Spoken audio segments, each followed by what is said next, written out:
Okay, so we're just doing some float loading with Oakley today, ahead of his big trip interstate.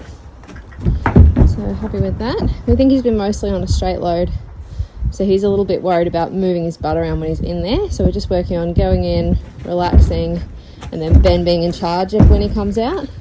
You know, and even just backing him up, bringing him forward again, so it doesn't just get frozen. And you know, this is kind of a little bit of that cautious side to him, where he's just a little bit of a worrier sometimes. Good boy. We're just getting him used to moving his body around, because he does get a little bit frozen in there. I'm going to bring him right out and put him back in again. So we've done this a few times, just going on. He's actually been pretty good with the loading, but Ben was he pretty much went straight on. Ben was quite firm on him, so he knew the rules and did a little bit of groundwork, but we're happy with that. I did have a lunge rip to tap him on the bum if he tries. A lunge rip or a casual probably would have been better, but ours is down at the arena. Out when he's not supposed to be. Just uses he was listening. Yeah, he was listening pretty well. I haven't been helping, so it's just been a one person job. You can see he's a little bit stubborn there, but he's getting more confident. You can see how quickly he's starting to load, and positively he's walking towards the float now. But yeah, he wasn't even bad enough that I've just come over to take the video, so Ben didn't need any help or anything. He just worked on it, chipped away at it by himself. Now this is the challenge though, of trying to push him over.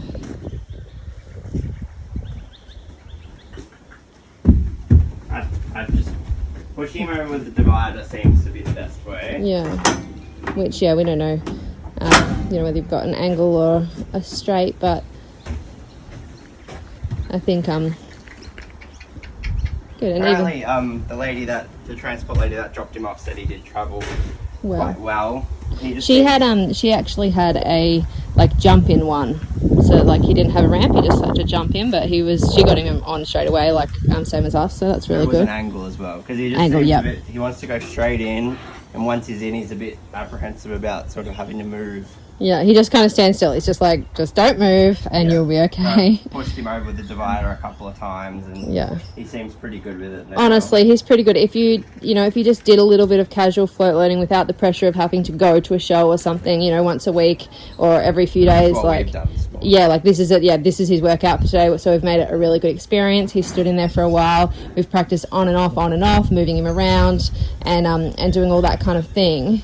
So it's worth doing that, with a lot of horses, at least while they're, and then just when I open it, before, he wasn't really trying to run out, but he was just sort of starting to back out before I'd actually went up and got him. So I just kind of grounded him a little bit, and that seemed to work, and then just kind of locked him back in. So he's not allowed to come out until I sort of go and get him. He does need to know that you're the boss, sometimes. Yeah, he's sort of thinking about it, so I'm just going to lock him back in. Yeah.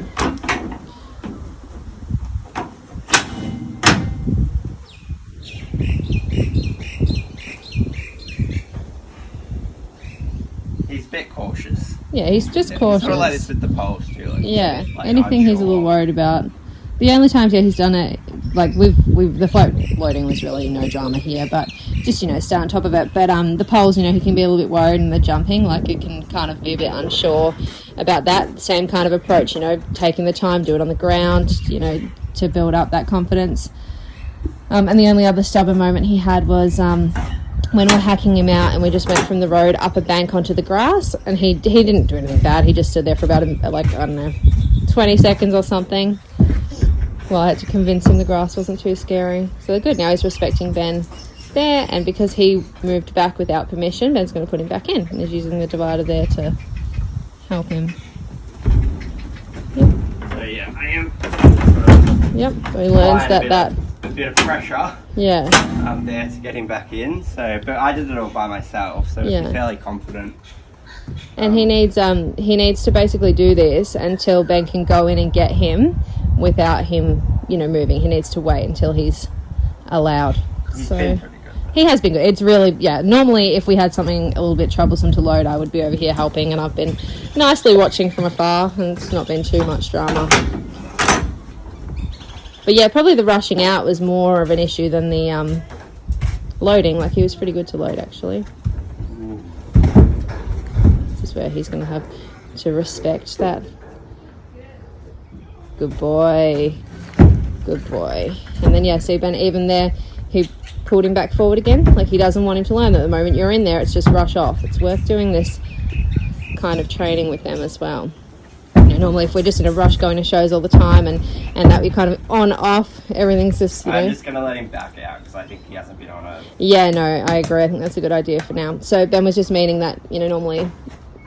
Well, sometimes we back them out if they're bigger anyway, but he's probably small enough that you could turn him around in there. But, you know, we think that's better at the moment to just work with this. And if you have an angle, you can slowly start working on that, or you can always just stick with backing him out anyway.